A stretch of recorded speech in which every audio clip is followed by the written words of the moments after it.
बिस्मिल्लाह करते हैं। बिस्मिल्लाहिर्रहमानिर्रहीम। रब्बिश्रह ली सदरी व यस्सिर ली अमरी वहलुल उक़दतम मिन लिसानी यफ़क़हू क़ौली। अच्छा जी, आज का हमारा जो मेन टॉपिक है that is our catharsis. Catharsis कहते किसे हैं? कैथारसिस होता है रिलीज ऑफ इमोशंस। ठीक है, इंसान जब हम कहते हैं ना कि फलाने का कैथारसिस हो गया, ये जो हमारा इमोशनल रिलीफ होता है ना, जिसमें हम स्ट्रेसेस से आज़ाद हो जाते हैं। एक एंग्जाइटी और स्ट्रेस की पोजीशन होती है, लेकिन हम देखते हैं कि इसके साथ ऐसे हुआ है। या फिर कैथारसिस उस सूरत में होता है जब हमारी ही जैसा बंदा हमारे सामने आता है। हम एक सिचुएशन में होते हैं कि हमें कोई आउटलेट नजर नहीं आ रहा होता, फिजिकली भी और मेंटली भी, लेकिन हमारे जैसा एक बंदा आ जाता हमारे सामने। अब आप देखें ना, आपको एक छोटी सी मिसाल दूंगी। आई थिंक मतलब जब से डॉक्टर फरहत हाशमी आई हैं, उससे पहले की बात थी, मैं मेल्स को सुनती थी ना, जितने भी मेल स्पीकर थे, ऑल्दो मैं उनको बड़े शौक से सुनती थी, लेकिन मेरे ऊपर वो असर नहीं होता था। मेरा वो कैथारसिस कभी नहीं हुआ जब मैंने डॉक्टर फरहत हाशमी को सुनना शुरू किया। द रीजन वो क्या थी? Actually she was a lady, female. ठीक है, तो फीमेल जब फीमेल से बात करती है और उसको अपने लाइफ के एक्सपीरियंसेस बताती है, being a mother, being a wife और ये सारा कुछ, और जब हमें लगता है कि ये तो बिल्कुल हमारी जैसी कहानी है, तो फिर फाइनली हमारा कैथारसिस होता है, हमारा एक इमोशनल रिलीफ होता है। ठीक है, और उसके बाद जो है और वो एक स्पिरिचुअल एलिवेशन भी होती है। नॉर्मली डॉक्टर्स के पास जाएं या साइकेट्रिस्ट के पास जाएं तो वो मरीज का कैथारसिस करते हैं। मरीज जो होता है वो बहुत ज्यादा जो है स्ट्रेसेस में गया हुआ होता है, और वो जो है ना उसका कैथारसिस करते हैं, उसको याद कराते हैं और उससे पूछते हैं अच्छा पीछे क्या हुआ, और वो उसकी सारी बातें उगलवा लेते हैं जो शायद घर में कोई सुनना पसंद नहीं करता।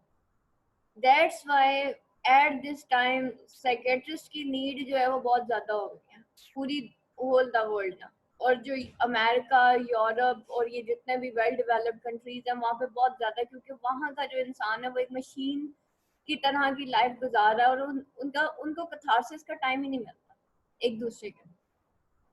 तो that is basically the cleansing of emotions, the relief of emotion. और वो रिलीव होने के बाद इंसान के अंदर एक स्पिरिचुअल चेंज आता है, एक स्पिरिचुअल एलिवेशन होती है। हम कहते हैं ना इसका कैथारसिस कर दिया। फॉर एग्जांपल, एक अक्सर आप देखें कि अगर आपने कभी कोई पुरानी मूवी देखी हो, एक औरत होती है वो शॉक में चली जाती है। ठीक है, और उसको फिर पुरानी जो बातें हैं वो याद कराई जाती हैं, और फाइनली क्या होता है जब उसका कैथारसिस हो जाता है, उसका रिलीफ ऑफ इमोशंस हो जाता है, क्लींजिंग ऑफ इमोशन हो जाता है, तो वो होश में आ जाती है। ऐसे देखा हमने बहुत सारी मूवीज में, वो क्या होता है, वो भी कैथारसिस होता है। ठीक है, तो ये एक नॉर्मल जो हम अपनी लाइफ के अंदर देखते हैं, इसको हम कहते हैं कैथारसिस हो गया। ठीक है, इसी तरह एक जो न्यू कोई विडो होती है जिसके हस्बैंड की डेथ हो जाती है, उसको उस वक्त अब इमोशनल रिलीफ नहीं मिलता जब तक एक और वीडियो आके उसको नहीं बताती कि भाई मेरे साथ ऐसे हुआ था। और फाइनली जब उन दोनों की जो स्टोरी है वो मैच कर जाती है, तो फिर उसका रिलीफ ऑफ इमोशंस होता है, क्योंकि मेरे ही जैसी और इसने यूं किया। ठीक है, इसी को बेटा कैथारसिस कहते हैं। और यही चीज मैं आपके साथ कर रही होती हूँ जब मुझे कोई ये आगे बताता है कि जी मैम ये मसला वो मसला, बिकॉज आई नो मैं आप लोगों का इस वजह से कैथारसिस कर सकती हूँ, because I am the lady, I am the female one. I can understand के फीमेल्स के मसले क्या होते हैं।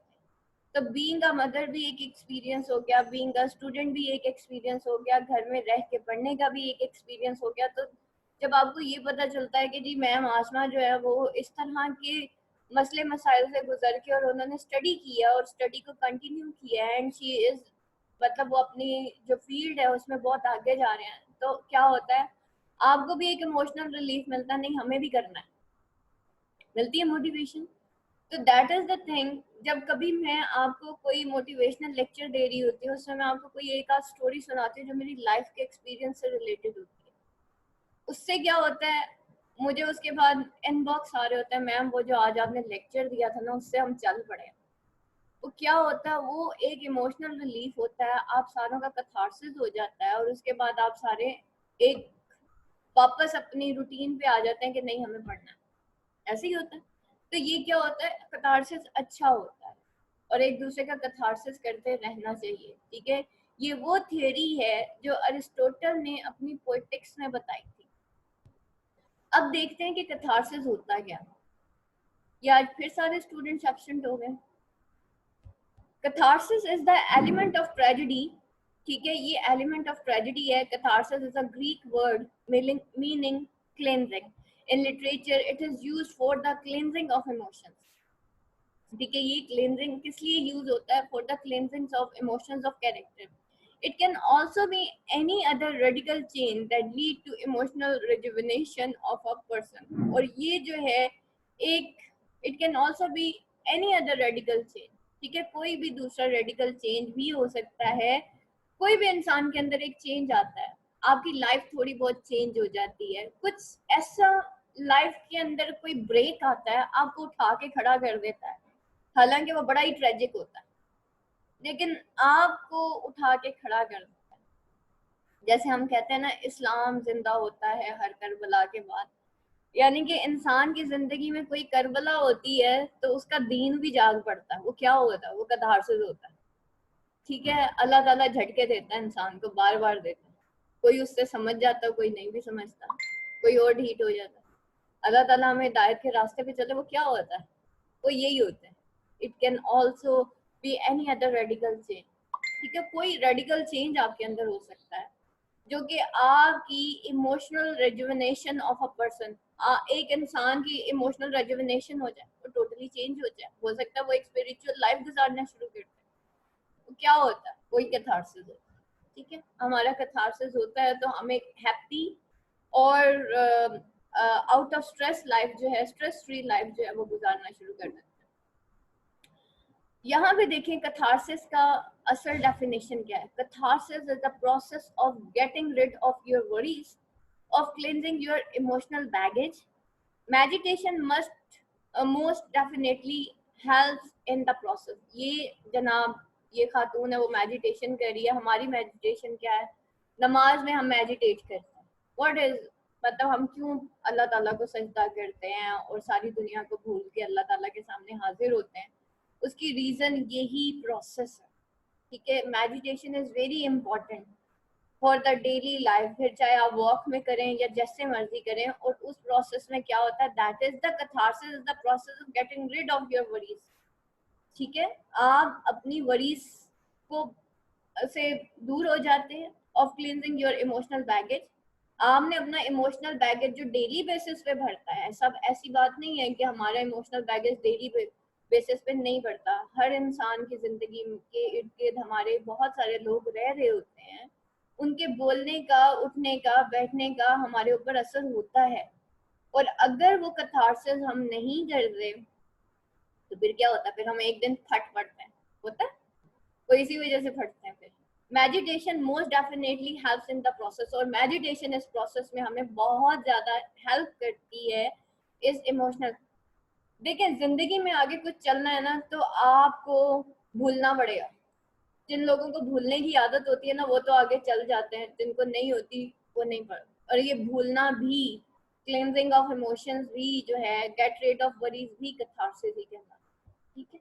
आगे चलने के लिए, जिंदगी में आगे जाने के लिए कैथारसिस जो है, that is really very important thing.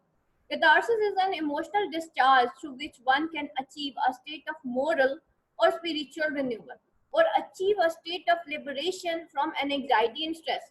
Catharsis एक emotional discharge है जिसके जरिए हम एक स्टेट ऑफ मोरल या फिर स्पिरिचुअल रिन्यूअल या फिर एक स्टेट ऑफ लिबरेशन, ठीक है, एक ऐसी स्टेट है जिसमें हमारा मोरल और स्पिरिचुअल रिन्यूअल होता है, रिन्यू हो जाती है हमारी स्पिरिचुअलिटी और हमारी मोरालिटी। मैंने कहा ना, जिंदगी में बाज़ औक़ात ऐसा झटका लगता है कि इंसान के अंदर एक स्पिरिचुअल रिन्यूअल हो जाता है, उसकी लाइफ, उसका पैटर्न, सब कुछ चेंज हो जाता है अचानक से। और achieve a state of liberation from N anxiety and stress. हम एक एंजाइटी और स्ट्रेस की लाइफ गुजार रहे होते हैं, अचानक से हम उससे लिबरेट हो जाते हैं, ठीक है। So catharsis refers to an emotional release for the characters in literary work or an emotional release for the audience of the work.